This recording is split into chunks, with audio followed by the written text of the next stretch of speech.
Selamat pagi, Bapak Gunggung, Mbak Farah, dan teman-teman yang saya kasihi.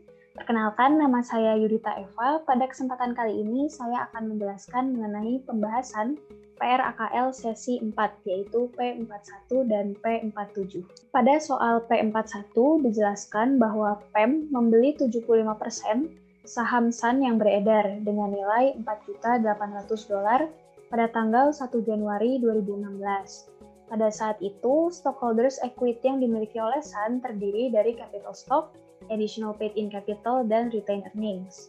Dijelaskan juga bahwa excess fair value itu akan dialokasikan sebesar 10% ke undervalued inventory, 40% ke undervalued plant assets, dan sisanya sebesar 50% ke goodwill. Pertama, kita diminta untuk mencari besaran goodwill pada consolidated balance sheet tahun 2020.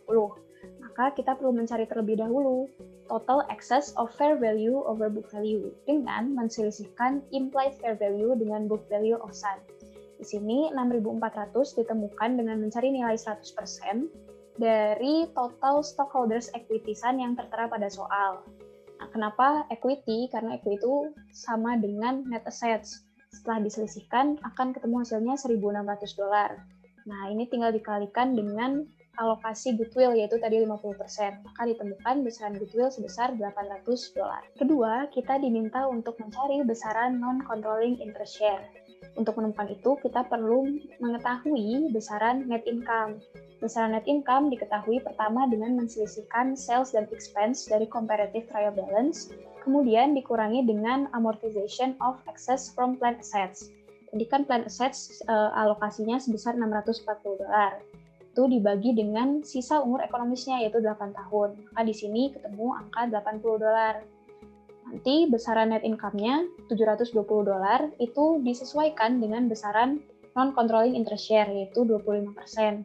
Maka besarannya sebesar $180.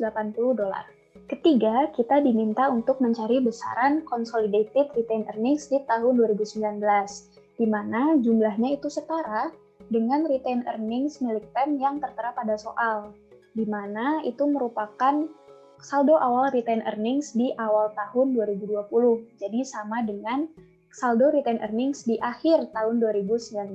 Keempat, kita diminta untuk mencari besaran consolidated retained earnings di tahun 2020, dengan pertama menuliskan jumlah retained earnings di awal tahun, yaitu 3.340 tadi, dengan net income ditambahkan. Net income itu didapatkan dengan mengurangi sales, dengan expense, kemudian ditambahkan dengan income dari Sun di tahun 2020 itu. Ini nilai-nilainya bisa dicari tahu dari comparative trial balance di soal. Kemudian nanti dikurangi lagi dengan dividen pada tahun 2020 sebesar 1.000, maka ditemukan hasil akhirnya itu $4.510. Kelima, kita diminta untuk mencari besaran consolidated net income di tahun 2020.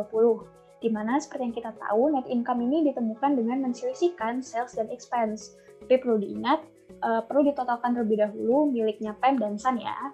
Expense di sini juga termasuk amortisasi dari plant assets sebesar $80 per tahun tadi. Nanti ketemu consolidated income-nya sebesar 2.350, tapi perlu diingat itu masih 100%. Maka perlu dikurangi dulu dengan non-controlling interest share-nya sebesar 25%. Hingga nanti ketemu controlling share of consolidated net income-nya sebesar $2.170. Keenam, kita diminta untuk mencari besaran non-controlling interest di tahun 2019. Non-controlling interest kita sebesar 25%, nantinya akan dikalikan dengan fair value of Sun stockholders equity. Pertama, kita cari tahu dulu book value-nya sebesar 4.800 dari soal, ditambahkan dengan unamortized excess yang masih kita miliki hingga akhir tahun 2019. Inventory sudah habis terjual di tahun 2016, dan assets masih memiliki sisa umur ekonomi sebesar 4 tahun karena dibeli di awal tahun 2016 dan sekarang merupakan akhir tahun 2019. Sedangkan goodwill jumlahnya masih sama, yaitu sebesar 800. Nanti 25%-nya ketemu hasilnya $1.480. Yang terakhir, kita diminta untuk mencari besaran non-controlling interest di tahun 2020. Caranya tidak berbeda dengan sebelumnya, kita hanya perlu mengalihkan 25% dengan fair value of Sun stockholders equity. Cuman yang berubah mungkin angkanya ya. Pertama, di sini book value-nya menjadi 5.200, kalau sebelumnya itu ada 4.800. Nah, selisih 400 ini tuh dari mana sih? Nah, perlu diketahui kalau stockholders equity itu terdiri dari pertama capital stock, additional paid-in capital, dan retained earnings. Di sini, besaran capital stock dan additional paid-in capital tidak akan berubah karena tidak dijelaskan adanya kegiatan jual beli saham. Maka pasti sebenarnya selisih 400 itu berasal dari retained earnings. Nah, kalau kita cari tahu penyebabnya dari mana, retained earnings itu kan ditemukan dengan pertama retained earnings awal yaitu 1.600 ditambah dengan sales 2.000 dikurangi dengan expense 1.200 lalu dikurangi lagi dengan dividen 400. Nanti itu ketemu hasilnya 2.000 ditambah 2.000 ditambah 1.200 ketemu nanti hasilnya ada 5.200. Kemudian ditambahkan lagi dengan unamortized excess yang masih ada hingga akhir tahun 2020, yaitu inventory sama seperti tadi 0, plan asset sekarang sisa umur ekonomisnya hanya 3 tahun, lalu goodwill juga sama.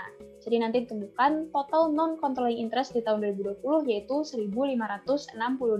Kita beralih ke soal berikutnya yaitu P47. Di sini jelaskan bahwa P membeli 70% saham beredar milik Sun senilai $490.000 di tanggal 1 Januari 2016. Di mana pada saat itu stockholders equity milik Sun terdiri dari capital stock dan retained earnings. Dijelaskan bahwa selisih antara fair value dan underlying equity acquired akan diassign ke inventory, buildings, equipment, dan goodwill dengan nilai sekian. Dijelaskan juga bahwa inventory mengalami undervalued dan terjual habis di tahun 2016. Pada soal ini, kita diminta untuk menyusun consolidation work papers di tahun 2016. Seperti biasa, untuk menyusunnya, pertama kita harus mengetahui terlebih dahulu excess fair value over book value, mengetahui juga income dari Sun, lalu tentunya menyusun adjustment dan eliminating entries. Nah, di sini untuk mencari excess fair value over book value ini sama seperti sebelumnya, kita perlu mencari tahu dulu implied fair value of Sun dan book value of Sun. Jadi selisihnya ketemu 100.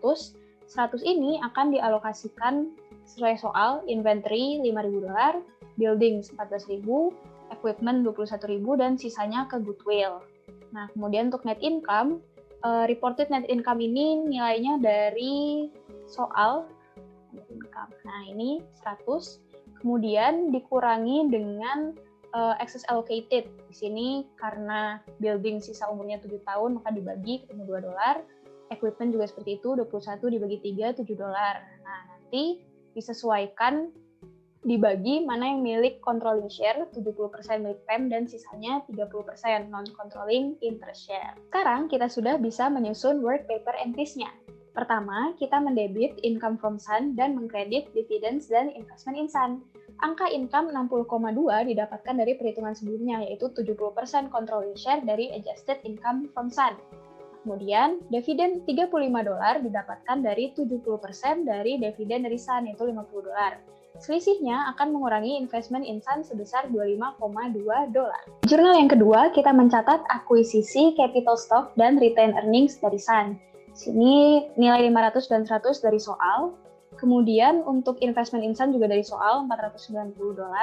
Nah, di sini non-controlling interest 210 merupakan selisih dari 490 dan 700.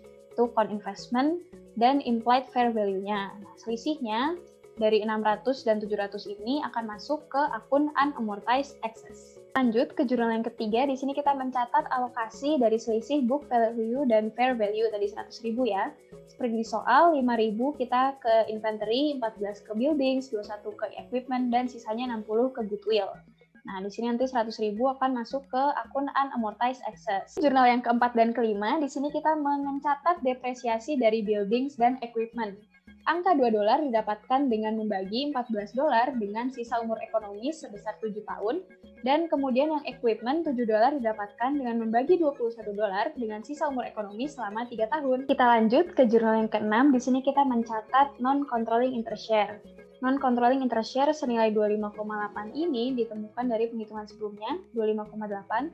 Lalu dividen tadi sebesar $15 itu merupakan 30% dari dividen $50.